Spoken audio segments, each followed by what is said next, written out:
This week on To the Contrary. First, the often ignored ties between sexism and racism. Then, a star-studded call for reviving the Equal Rights Amendment. Behind the headlines, the freelance economy, good or bad for women.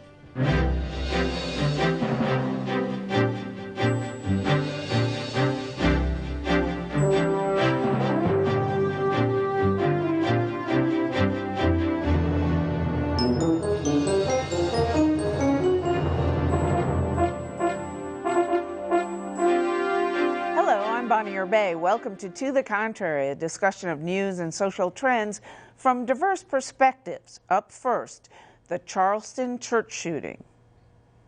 Funerals for the 9 men and women murdered in the Charleston church shooting continue into next week, while the nation grapples with how to improve race relations. Southern states consider ending the use of the Confederate flag as an historical emblem. Last week's shooting prompted Chloe Angyal of the New Republic to write an opinion column outlining what she sees as white women's part in racist violence. In a column titled, "I don't want to be an excuse for racist violence anymore," she considers the killer's stated motive for targeting black people. Quote, "You rape our women and you're taking over our country." What he said was an explicitly verbalized version of a sense and a sensibility that pervades American culture and has for a long time. Violent racism has historically been a claimed defense of the sexual purity of white women. Angyal believes there's a complicated relationship between sexism and racism. Racism and sexism go hand in hand. In fact, one cannot function without the other. And if one is present, then so is the other. She argues white women have to stand up and decry violence done in their name. If you are the kind of woman who gets outraged by sexism, then you should be just as outraged by racism and just as committed to ending racism as you are to ending sexism, because you won't be able to end one without ending the other. So, Congresswoman Norton, why is the language of lynching still being used, especially by a young person, in the 21st century? Bonnie, in a quixotic way and maybe a sign of racial progress, this 21-year-old, to justify his racism, had to reach back to ancient canards like the Confederate flag and black men rape white women.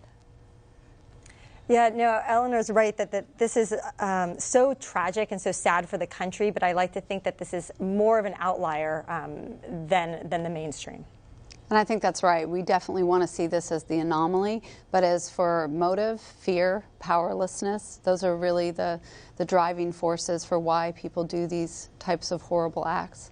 I couldn't agree more. I think this is just crutch he's using. He's clearly somebody who wanted to incite terror in others and had a hatred for people of different skin colors. So do white women have a burden, as Chloe Angyal wrote, to come out in some way and fight violent racism because we, according to her, benefit from it?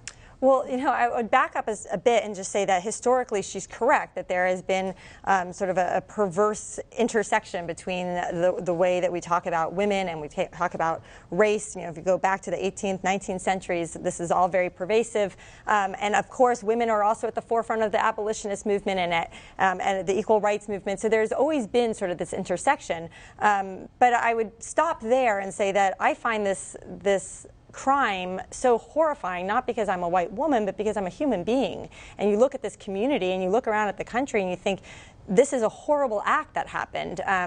If it was done in the name of protecting me, that's disgusting, but I'm not sure that I have any more of a responsibility than anyone else at the table to stand up against. Well, I've never heard white women speak out for this, even in the worst days of racism. They protect us from these black men. Indeed, I think it's the other way around. The first abolitionists were white women, not white men. And the National Political Caucus of whatever, National Women's Political Caucus, I remember when they announced themselves, they said they were equally against racism and sexism. So I think white women have been up front, not lagging behind on this score. As a brown woman, I'm confused by all this. I don't understand. I mean, where are we at in 2015 where we're arguing about a symbol that was for white supremacy, and I'm talking about the Confederate flag. We're talking about what's happening in South Carolina in the wake of this tragedy. It's truly something that is terror on our grounds, and I'm not sure that having more white women or women who aren't black stand up and say what happened in that church was wrong. I think it has to go back to the family. I'm still curious as to who the shooter's mother was. We knew in Newtown what happened, Connecticut, when those young children were shot. But we don't know much about the family of this shooter. And I think for us to jump to conclusions, we don't quite know. And I think those details are going to be revealed, and we'll know more about the role of women and what we could do moving forward. You know, it just occurs to me, how come we're just finding out now and we're just acting now about getting rid of the Confederate flag on state capitals, on license plates? I mean, this is a venal. I'm sorry for anybody who feels that this is an historic legacy that's not, you know, that's about history and it's not about racism. But for most people looking at the Confederate flag, white, black, orange, purple, or green, you know, it was the sign of the South, and the South treated African Americans unbelievably, and well after, quite frankly, the North did. So why are we just finding out about that? Why are we just finding out that lots of white cops are killing black men, unarmed black men, and women for that matter? Well, I think in both cases the same thing. There have been people fighting against both of these for a long time. It took an incident to bring it out. The South Carolina Confederate flag, which used to fly, you know, there was a compromise that brought it down, used to fly on the very top of their state capital. And didn't fly for 100 years almost after the Civil War, brought back in '62 by white male legislators who were opposed to the Civil Rights Act that Lyndon Johnson was in the middle of passing. Yeah, and shame on the South. If they wanted to make this a heritage matter, in '62, they would have said, don't raise the Confederate flag to support racism. We were fighting for our part in the country, but instead they've allowed it to be purloined. They've allowed it to be used by racists all over the country, and in not speaking up, they have no right now to say keep it. You know, there have been more people killed in this country by white extremists than by jihadists. How does that work?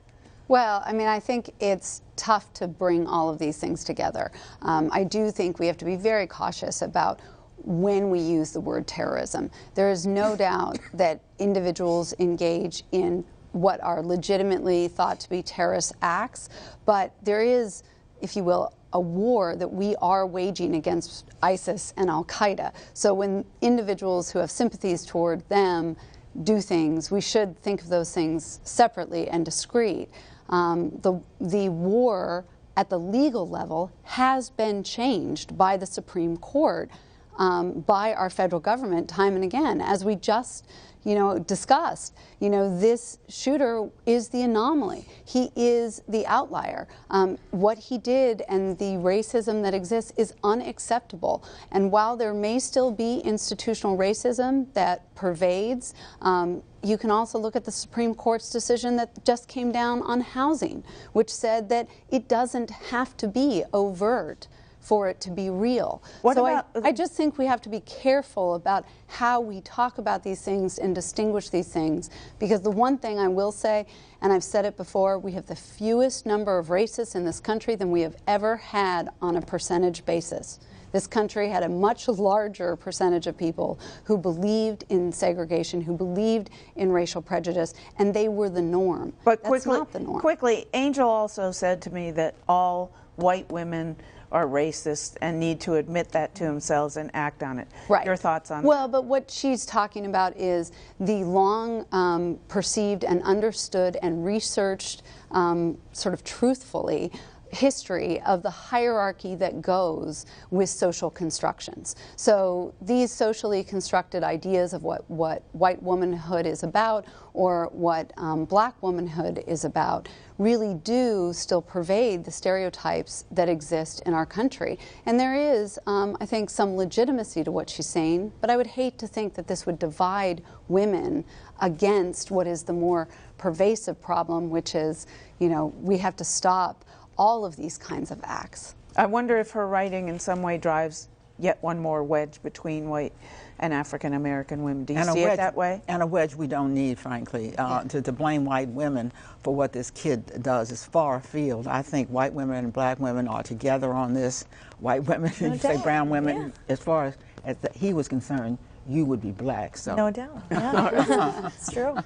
Anyway, let us know what you think. Please follow me on Twitter at Bonnie Urbay. From Charleston to Capitol Hill.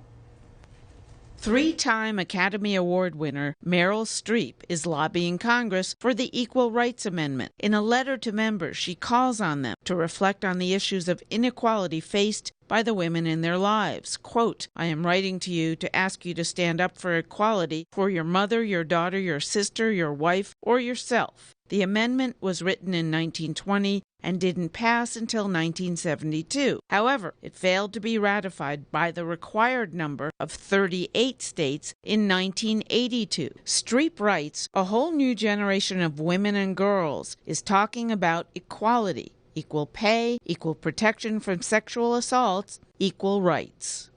So will star power be enough to move the ERA? I don't think much will be, anything will really move the ERA. We're looking at a conservative Congress, and we also know that it's unlikely, given the party sort of parity in our country and the polarization that exists in our country, that both chambers would be able to pass any law by 2/3. That's a huge hurdle, and I don't imagine it moving forward. And you have some interesting data about when the Democrats may finally be positioned to take back Congress? Well, political scientists have looked at this and talked about this. Generally speaking, should Hillary Clinton win the presidency, it's unlikely that the Democrats would be able to win the House until about 2022, when there would be a midterm, if you will, 6-year itch on that presidency. Any thoughts on the ERA?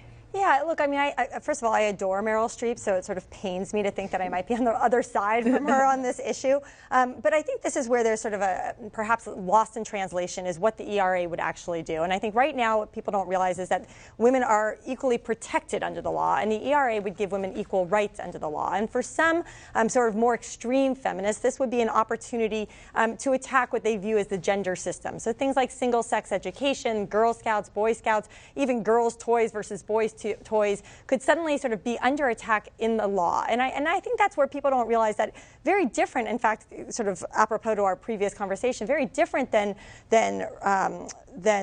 talking about races, that races are absolutely equal, even if people look different. Sexes are different, right? We have different biologies, and we are different, and there are times where it may benefit girls or boys to be separated, and that's something that we don't want to undermine in the name of equality. We obviously all want to see women and girls thrive and do well. Look, I really do have to. The amendment would be about state action.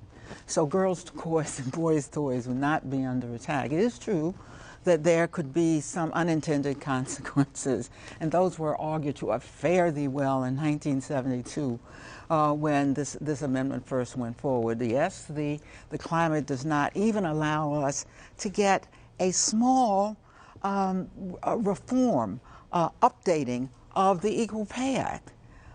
And it should be noted that in a decision... How do you and the other women leaders in Congress want to update it? We want the Paycheck Fairness Act, which would allow class actions, for example.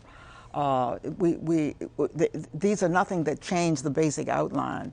And we've not been able to get that for, 10 years now. Now we're talking about the Equal Rights Amendment. I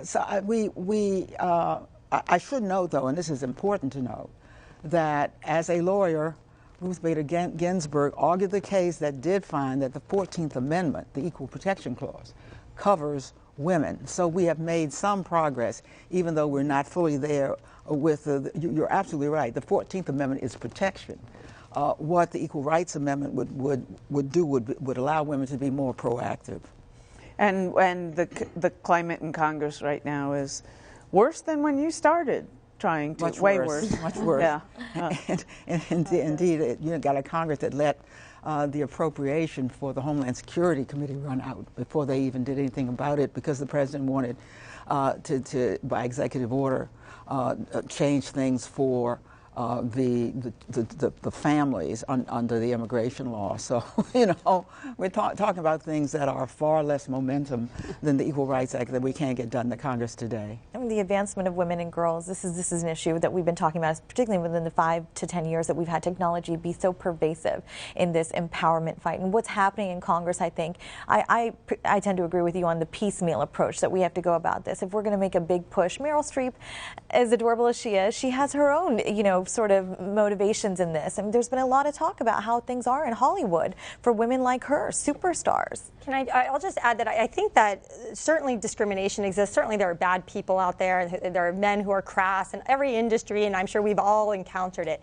But I do think that there's also this tension that we have today, where there's constantly this refrain that the workplace, that society is sort of out to get women, that society is rife with sexism. And I don't believe that that's the case. I believe that there are bad individuals, but I think on balance, life in America is pretty good for women and girls. And sometimes these conversations perpetuate sort of a bad message for girls, and I'd like to see that change. I'm sorry, we're going to have to let that go. Because in some ways things are worse. Remember, there were 2 periods, and we're about to celebrate the granting of the right to vote in 2020. And during the 1970s, we really got more than a third of the states on the Equal Rights Amendment. So the notion that, things are so much better now, the evidence, I think, points the other way. Yes, we've made progress, but it has not been steamroller progress. We're stuck now. Well, the other thing I'd like to point out is that before we cut, because we're out of time, but there have been progress, and there's also been backwards motion. Sure. It depends on the field. I just was on the phone last week with a high-level Intel executive and their big thing is getting more women into STEM, and she told me that she just retired after 25 years at the company. The year she started, Carnegie Mellon started the Women in Computer Science program. There were 37% women in the following class. They're now 11%. So there are fields where we have gone nothing but way far back. Behind the headlines, new research shows a majority of freelancers are women. It may be because freelancing is feminist, at least according to Sarah Horowitz, the head of the Freelancers Union. She says work for hire can be a tonic to the male-dominated corporate culture.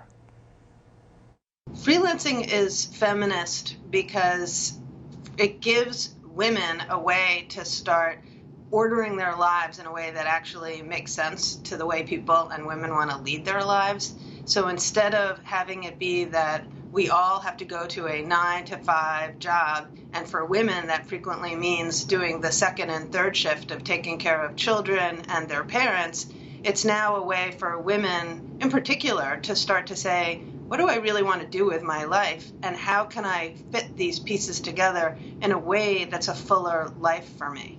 According to a study commissioned by the Freelancers Union, women are more likely than men to say schedule flexibility is a reason they work freelance. Women want to put together a life that lets them be a whole person. And it's not that women are saying, I want to just have this career and that means that I don't have to worry about taking care of children. And, I'm a working mother, and I really value and have always valued spending a lot of time with my kid.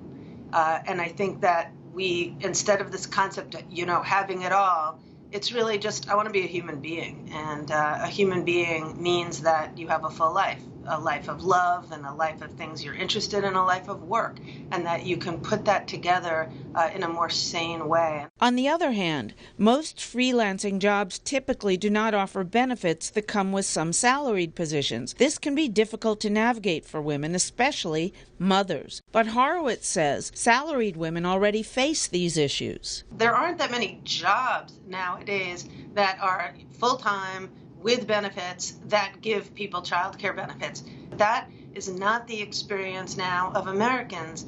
It may not come from your job, but nevertheless, as you age, you still need a retirement plan, that you may not get health insurance paid for from your job, but as a citizen, you need to have that. And we need groups like Freelancers Union, the Domestic Workers, the Guest Workers Alliance, professional associations, chambers, really starting to play a role in bringing together these kinds of benefits so they can help their members choose the right plans for them. Horowitz says another reason women become freelancers is to escape the, quote, old boys clubs they feel stifled them in company jobs. Though freelancers are not totally separated from office politics, Horowitz says freelancing still has its own distinct culture. It's not that freelancers are saying, oh, we're just going to avoid that and go over here and do it this way, because freelancers still have to go into corporate America as freelancers and do all sorts of different work.